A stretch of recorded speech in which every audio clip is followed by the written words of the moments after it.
This is House Planning Help episode 294.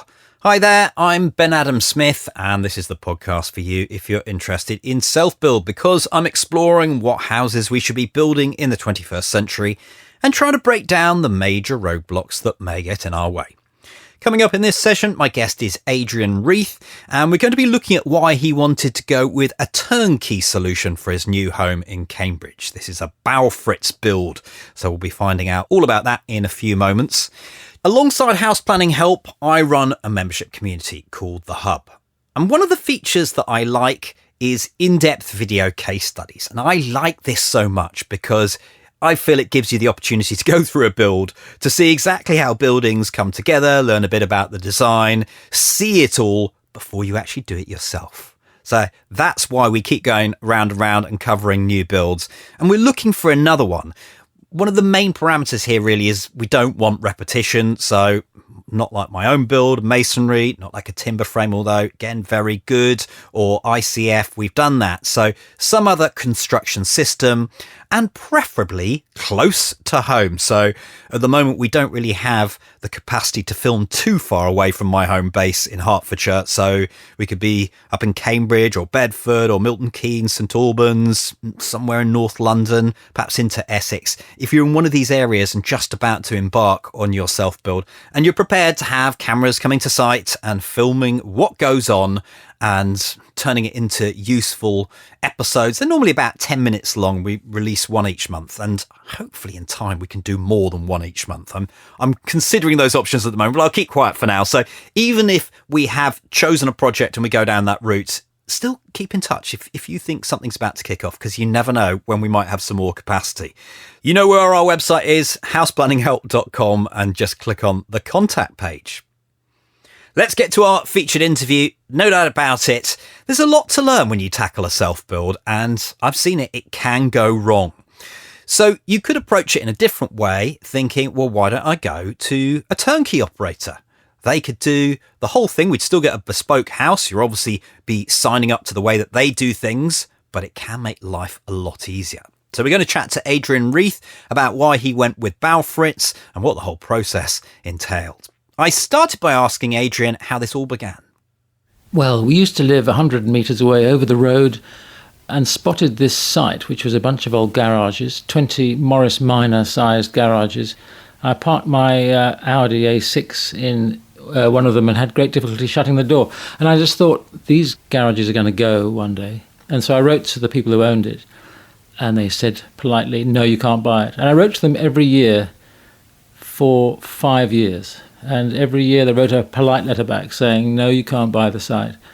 And then we were thinking of downsizing, and we sold our house, and we were looking around to see what we wanted to move into next.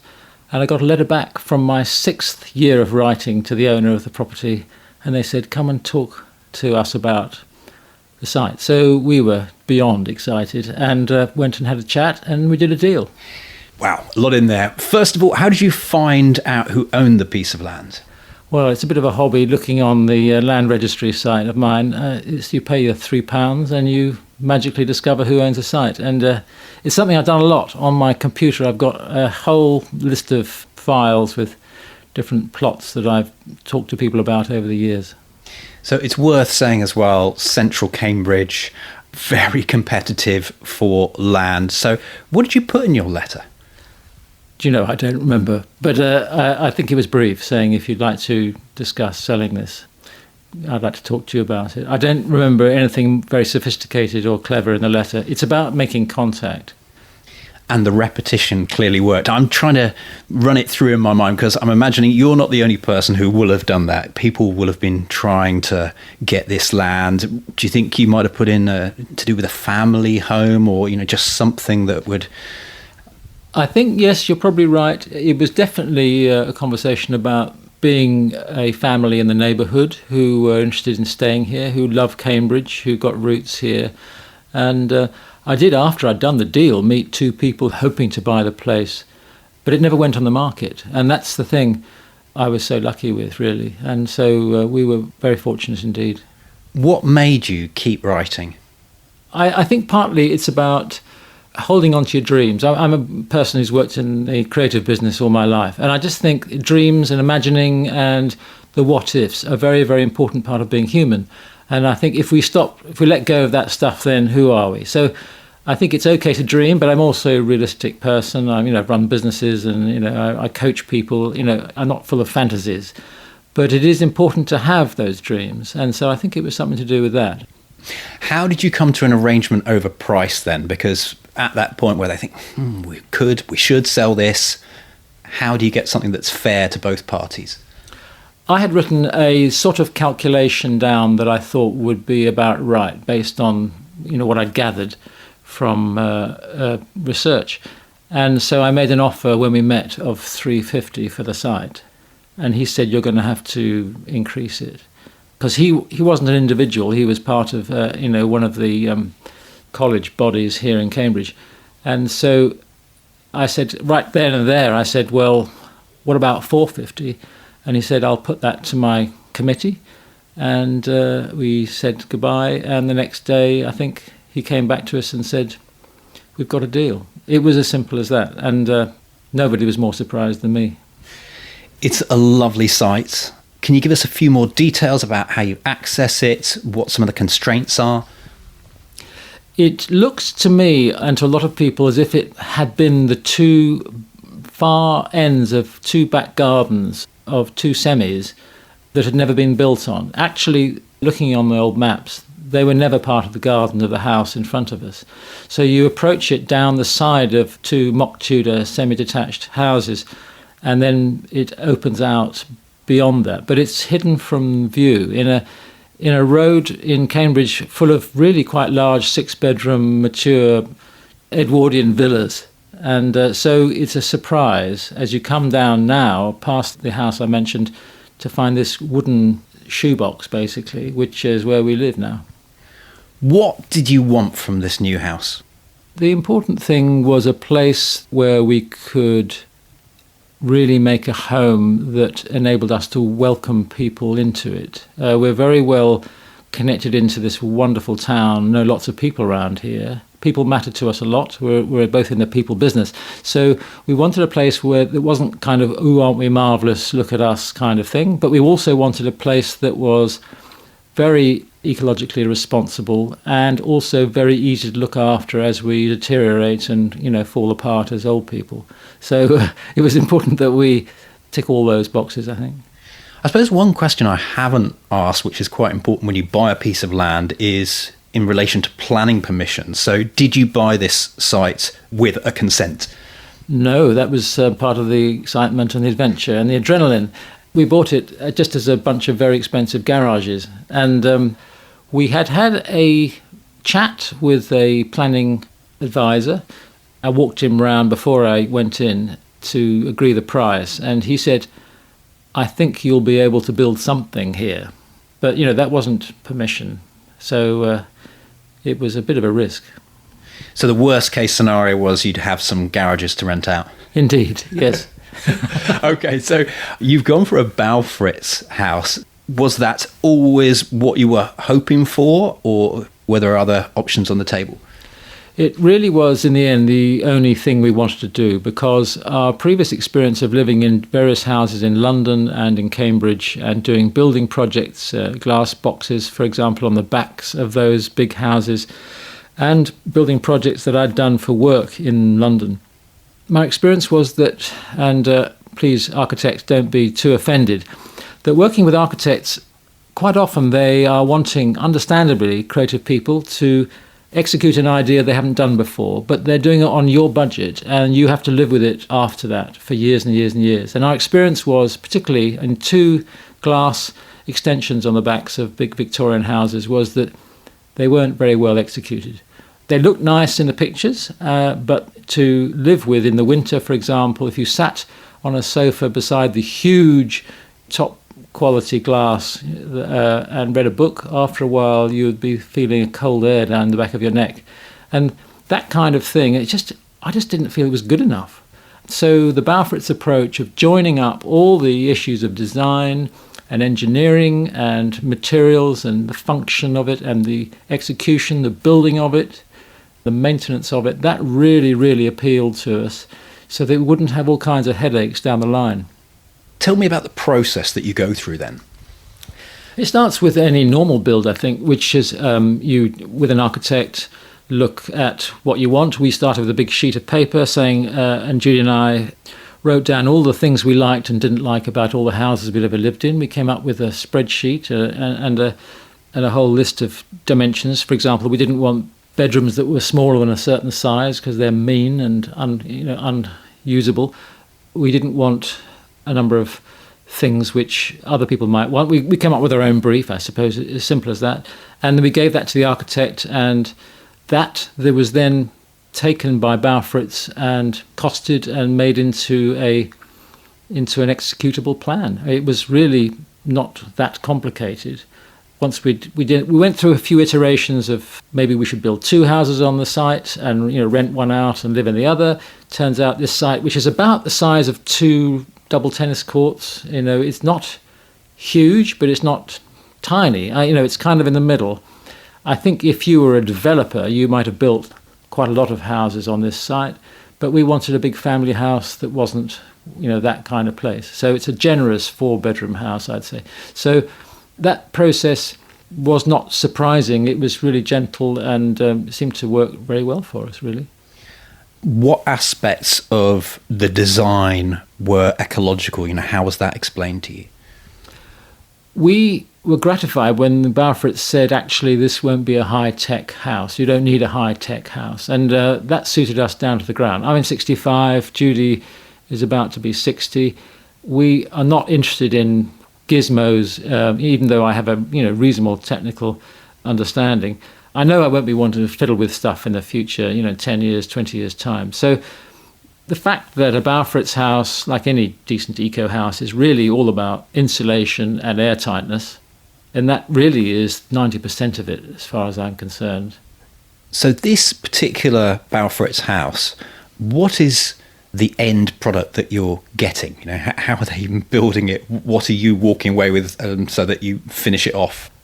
Baufritz don't do the groundworks. That was a separate contract, but they introduced us to someone who would come here and build the right concrete base and do all the groundworks. In fact, one of the other potential groundwork contractors took one look at the access issues here and said no, and didn't even bother to quote for the job. So the issues of access here are quite considerable. There's only probably 3 meters access width, and the trucks are 2.6 meters wide to get down that little lane to get here, and then you've got a tree in the way. So they had to get 2 cranes onto site here to fly the whole house over the tree.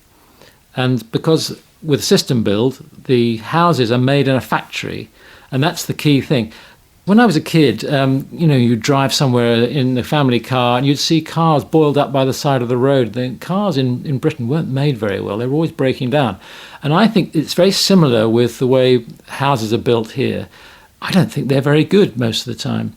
So a system-built house has basically taken the same principles and put a house together in a factory in ideal conditions so that that window is sealed into the wall in the factory by people in ideal conditions with ideal tools, and everything is by the plan, rather than someone in the rain on a Friday afternoon squirting some foam into a hole that shouldn't have been there in the first place. So it's a whole different way of thinking about a house.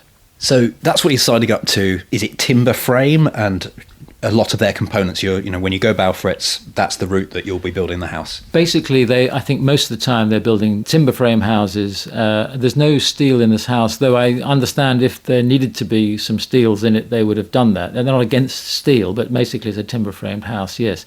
So the walls are filled with a wood shaving product, which is a waste product that they get, and they treat with whey. Little Miss Muffet sat on a tuffet. And so the whey from a dairy process is used for fireproofing and understand getting rid of any risk of insects getting involved in the insulation. So there's plasterboard on either side of the walls that's keeping the insulation in, and then there's a void and then another plasterboard layer inside for you to run your services. And then on the exterior there is another void before the external covering of the outside of the house. In our case, it's larch, but you could have it rendered, and there's various different finishes you could have. So maybe this leads us back to the planning situation. Your consultant says you'll be able to build something here. How did you get planning consent, and did it involve the neighbours? Well, we have 16 adjoining properties in this site. We're landlocked, basically. And we were very concerned that, as I said, we knew a number of the neighbours already, having lived here for many, many years. So we weren't interested in making any enemies. And so we worked really, really hard in communicating to all of the neighbours who wanted to talk to us about what our plans were, who we were, show them plans, go around and see them. And I think that paid off dividends. We managed to get a number of letters of support from our neighbours for our application, which apparently is unusual. I didn't know this. I'd not done this before. But there were one or two objections, and those were people that we didn't know who hadn't even made themselves known to us. So they were kind of not in my backyard objections. So it had to go to committee. So on the night of the committee, in the village hall around the corner, we all turned up, biting our nails to find out what would happen. And then, lo and behold, after a couple of other items on the planning agenda, which were treated very negatively, it came to our one, and a couple of the people on the committee said, now this is a future classic. This is the kind of thing we should be building in this conservation area. They really got it. And they really, really, it seemed to me, took on board all the eco-credentials. So it was just wonderful. It was a huge, huge relief. Well, that's a brilliant story again, particularly in Cambridge. Cambridge can surprise you sometimes, I think, is the other thing. When we're talking about neighbours, this can often be an area of conflict. So were you nervous about going round to the neighbours, and what did you say? How did you do it? Was it face-to-face? Yeah. I think the way to deal with neighbours is to be straightforward and honest and true. And so we printed out a little one side of A4 saying, hello, we are who we are, and we're here, and this is what we were planning to do. If they'd like to call us or email us, these are our contact details. And if they want to see the plans, we'd be happy to show them and talk about it with them if they want. It doesn't need to be complicated. If you start out being defensive or worried, putting up negatives, then I think it's likely to go a different direction. But for us, it worked out very well, and we're on good terms with all our neighbours, all 16 of them. And I think what's nice about this particular site now, a couple of years have passed, is you've got a very secluded area. So we'll perhaps come on to landscaping and how you've built in some privacy, plus a great view. We're in your office at the moment, but a great view across gardens. So I think that's all lovely. Anything else about the actual design and leading up to, I'm imagining this gets delivered on some huge, great trucks, does it? So we're back to that access. Yeah, as I said, the groundworks having been completed to the Baufritz's satisfaction, and I didn't know this, but a wooden house needs a much more accurately created foundation than a stone or a brick house does. So they needed to be very sure that the slab was flat and straight and all those kinds of things. So once they'd signed that off, and that was good, they pressed the go button to build the house in the factory. And actually, it gets built rather quickly because they're doing this all the time. Even though it's a bespoke house, it was designed completely by us and our architects from scratch. It's basically glorified Lego in other ways. They're quick at this stuff. So then they came up with a date for us to have the house delivered. Now, I had to negotiate with the local aerodrome, Duxford, down the road, to have a crane stationed there for the 6 20-metre trucks to come from Germany to go there to offload onto a smaller truck to shuttle back and forth here to put the load onto the 2 cranes that were on site here to take the house over the tree. So the house is about 26 metres long on the long sides, and it's a 2-storey house, ground and first floor, and that facade of the house came in only 4 pieces. So huge lumps of wall with windows. I don't know what the weights were, but they're vast. swinging through the air over the tree to drop into place. It was a very, very exciting 3 days. So that started on a Tuesday lunchtime. They swung the first wall in, and by Thursday evening, as the sun was going down, the roof was on, the house was watertight. So it was a house built in 3 days. Now, you can't move in after 3 days, but the house itself was watertight and looks on the outside like it looks today. The next 5 months is putting in things like underfloor heating, screeding, taping and jointing the plasterboard walls, decorating, plumbing, wiring, putting the kitchens in, loos and all that stuff. But we were given a moving in date when we pressed the go button, and we moved in exactly, in fact, slightly earlier than they said, and exactly on price, which was what we were hoping for in the first place, which is predictable outcomes. The fit out, is that still under their responsibility, or are they delivering the shell? I think they will do a shell if you want one, but that's not what we wanted. And most of what they do is the whole thing. It's a turnkey thing. So everything you see in this house, apart from our furniture and the kitchen units, was provided by them. So every doorknob, every shower, bath, loo, floor, the LED lights in the ceiling were all delivered by them. You can have what you want, actually. So you're not limited in what you choose, but you go on this fantastic shopping spree, the best shopping spree of your life, when you go to their HQ in Germany to spec the house. So that was very, very exciting. Yeah. I was going to ask you about that you said press the go button. So how do you know that you've made all the decisions? Is it just they've got this massive checklist of we need to go round the house, every single thing?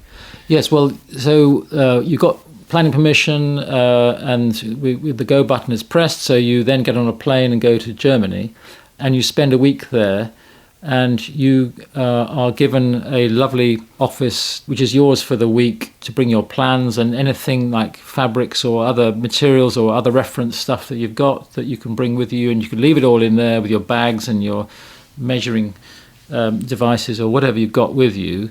And then they have a series of checklists they take you throughout the week, flooring, bathrooms, loos, doorknobs, stairs. It sounds huge, and it was. I happen to say we really both loved that. But we had, on the advice of another customer of theirs, had gone and done a recce some months before, just to, without any pressure, to go around and see what is it that we will be up against when we come back to do this specking our own house. And I'm pleased we did that. Because one of the lovely things they did was, in the sort of designing the bathrooms, and they said, we kind of made a plan. And then they said, come in here. And we went into a different area, and they had sinks and loos and baths on wheels and scenery flats. So we were able to mime, I'm getting out of the bath, and so my towel will be here or maybe there, or maybe we want the door here. Now, this is just so genius. It's simple, cheap, easy to achieve idea of mocking up your bathroom of your future house with entirely movable objects. So you end up with the room that you actually want, rather than, because my wife Judy, her brain doesn't understand drawings, and it was just a delight. Yeah, I often say that the 3D mock-ups are just so valuable sometimes, but obviously one better is to see everything physically. And on the decisions you made, I mean, being a businessman, you probably like making decisions, and that's it, final. But were there any that you'd like to have gone back on? Oh, yeah. I wasn't expecting you to say that. Yeah, well, but they're not major. You'll probably laugh when I tell you, the things that I kind of wish, and, it's all about hindsight, and it's also my personality type. I'm a perfectionist, so I'm quite capable of beating myself up about some small thing. For example, I kind of wish I'd spent more time thinking about whether to have single-phase or three-phase power. We went for single-phase. Bear in mind, we made this decision 7 years ago. We've been in 5 years in this house. A lot's moved on in this world, in these kinds of areas in that time. The electrician said, would you like me to provide for an electric car charging point in the parking area? I'd said, no, I didn't think about it enough. I had so much on my plate. I should have said yes to that. But look, I can fix these things relatively easily. And yes, really minor things like where you put plug sockets and that kind of thing is always going to be not entirely where you want them when you move in. In my office here, I think I've counted up 25 or 30 things plugged in under my desk. That's a lot of... I mean, it's hard to anticipate how many things you want to plug in somewhere. But, hey, these are minor things. The real important stuff is sorted, yeah. Plug sockets is a funny one, though, because people won't criticise you for having one plug socket too many. I know for your office here, clearly you needed a lot to go in there. But, having something on every wall might seem like overkill sometimes, but it's surprising how often you use them.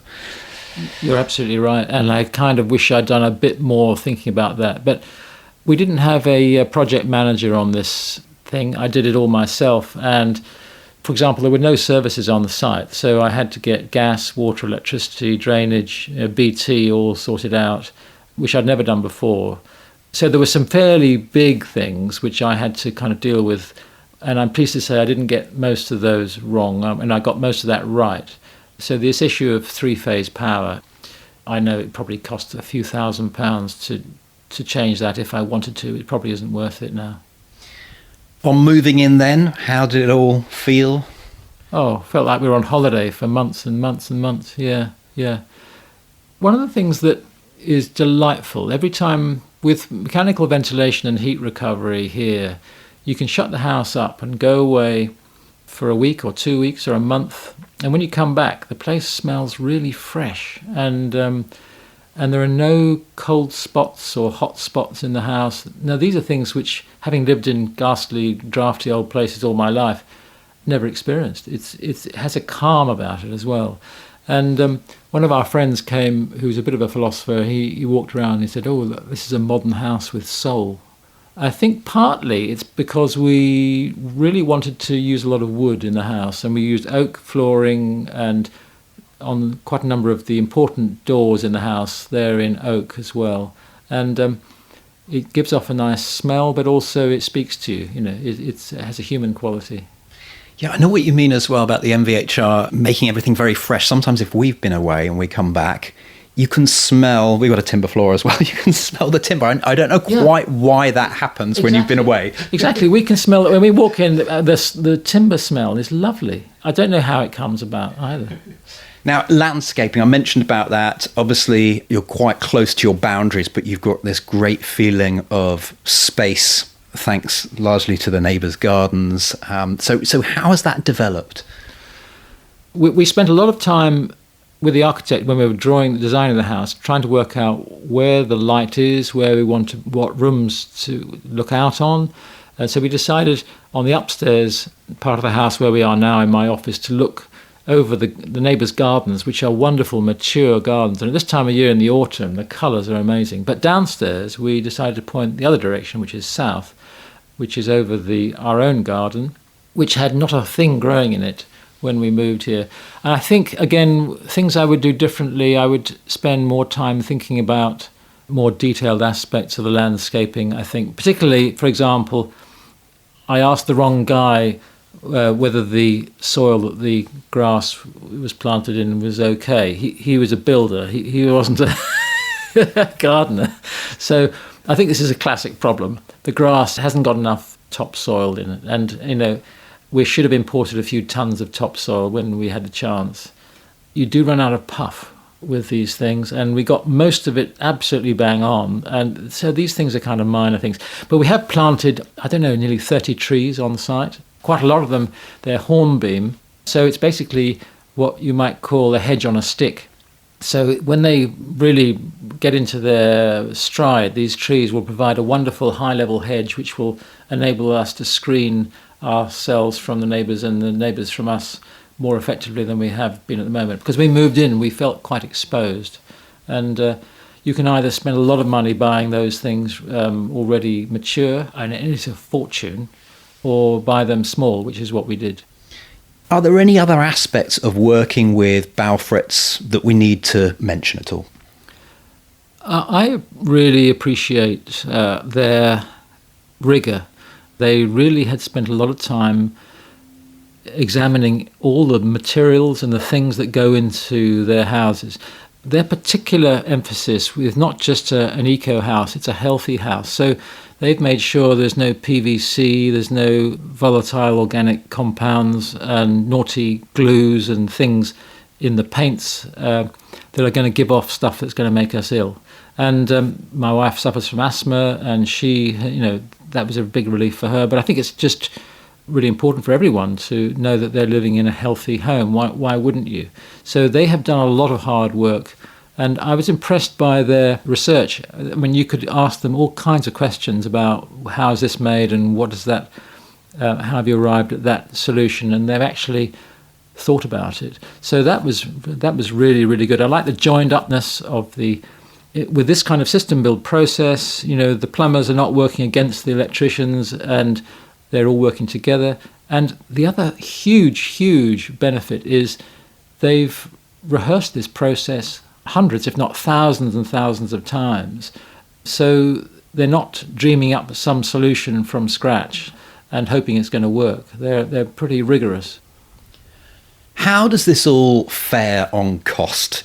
You've mentioned some of the benefits of this, and there's a side of me that says this all comes at a price. Well, this is not a cheap house. It's at the premium end of house building. But we thought, given that this is the centre of Cambridge, which is a sort of fairly upmarket property area, that it would warrant a house of this kind of investment in this place. We would get our money back if we wanted to do that, which we don't.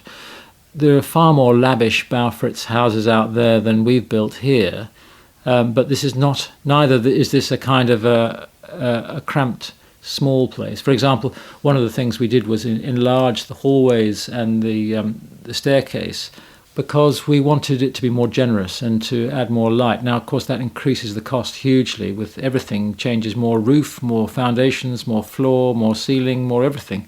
And they did warn us, that will increase the cost. And one of the lovely things about this process was it's like a huge menu. And you can say, if I do this, how much will that be? And then you go, oh, maybe not, we'll take that back out. Or it's a lovely conversation.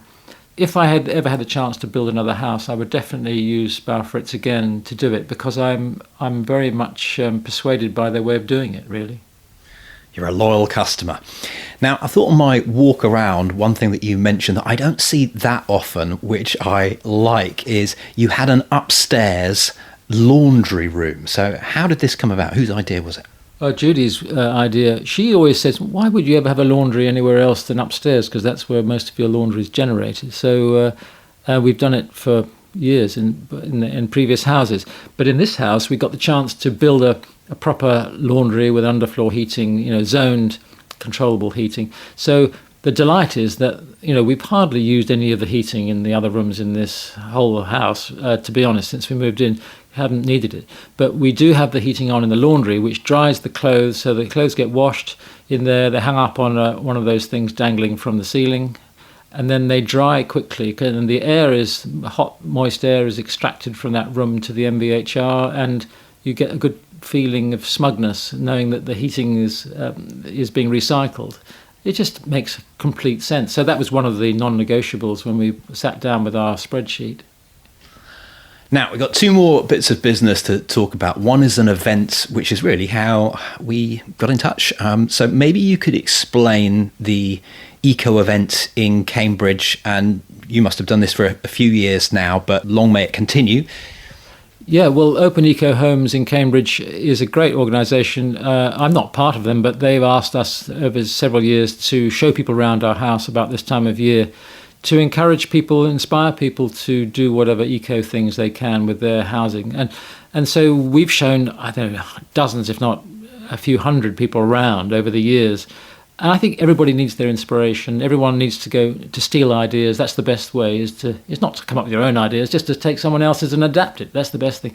So I'm delighted to show people around and to help them see a vision of how they can do something that they want to do in their own place.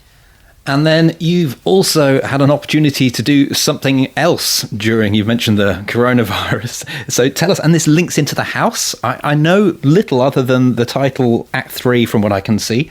Well, yeah, Judy and I, my previous career, as I said, was in advertising, and Judy is a parenting coach, and I was inspired after I left advertising to train as a coach as well. So I became a coach of people who are running businesses in organizations and charities, that kind of thing. And repeatedly, we met people who are like us, getting to a stage in their life, in their 50s, thinking, is this it? What next? And what's my responsibility to each other and to our families and to the world and everything? And so out of that whole process, we were asked to facilitate a weekend for a bunch of friends who had grown up with each other since school days, and they were approaching 60, and they went away for a weekend to a hotel. This is a few years ago, and we facilitated conversations over that weekend about what next and, how to get to a better place for all of these individuals. And as a result of that, we decided we would write a book called Act 3, The Art of Growing Older, because it struck us that people need a sort of coach or a bit of help or a bit of a framework to help them think through. If, for example, like us, the kids have left home now, my first career is over. Do I just sit in front of the telly and eat ice cream or drink myself to death, or what do I do? Actually, I think in my generation, we've had huge amount of privilege, and we have the capability of being a fantastic positive force in the world, not just ecologically, but that's really important, but particularly in all kinds of ways.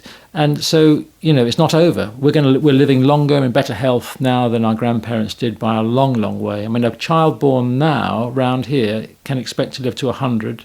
And so the world has changed. Life used to be a 3-act story, and now it's a 4-act story. So this extra act has been added in from, say, 50 to, say, 80, where you can start again if you want. And so Judy, my wife, is just applied and is doing an MA at University of East Anglia, age 60, started last week. So that's part of her Act 3 story. So we published this book in lockdown. It wasn't planned to be published in lockdown.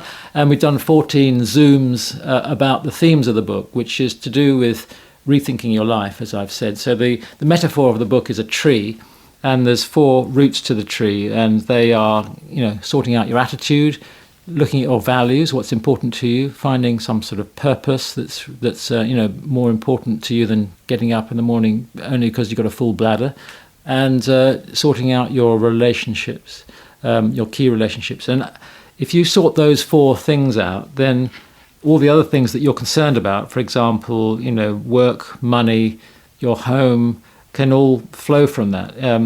Play, the world, those kinds of things.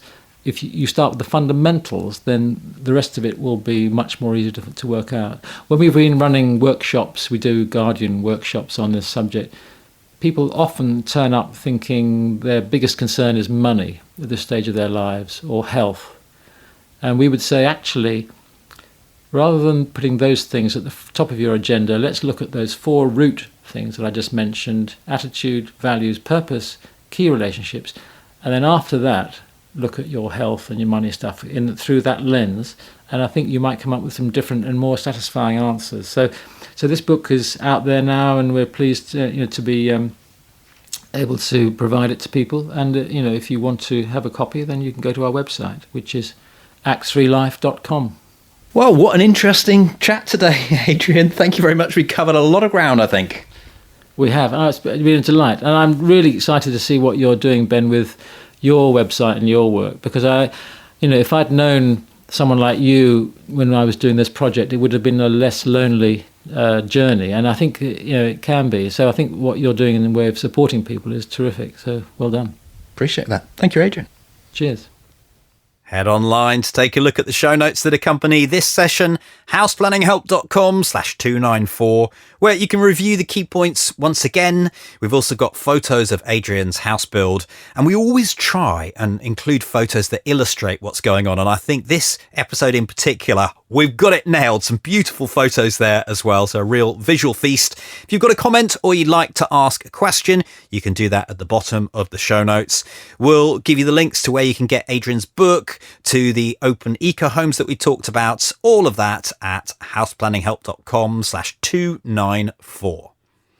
My call to action today is to check out the Hub. This is our membership community that we run in addition to House Planning Help. And the idea behind it is just to help you some more on your self-build journey, to try and simplify what can be a complex process, to give you resources, to get you mixing with the right people who are all on similar projects so you can all help each other. And just trying to prepare you. I think that's what it's all about. So come and investigate. We've added a new video. This is on my own in-depth video case study, really close to the end now. We're commissioning the MVHR system. And this is from Green Building Store. It's a branch system that Alan Clark designed. And, having lived in the house for a couple of years now, it works really, really well. But commissioning this, I would say, is a bit of a faff. But then I don't do it. I don't know how to do it. Steve did it on this project. And there's definitely a knack. And I think his computer helped as well. But because you adjust the valves in the rooms, that means going from room to room with a special gadget to check that you got the right flow in that room. But then, of course, if you adjust it in one room, it messes up all the others. So you've got to know what you're doing.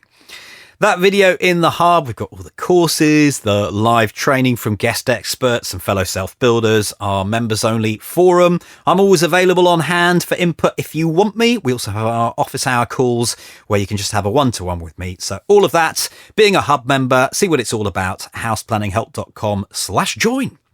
Next time, how do you connect a new electricity supply to a house? I'm imagining you might want to do that unless you're generating yourself and going to be completely autonomous.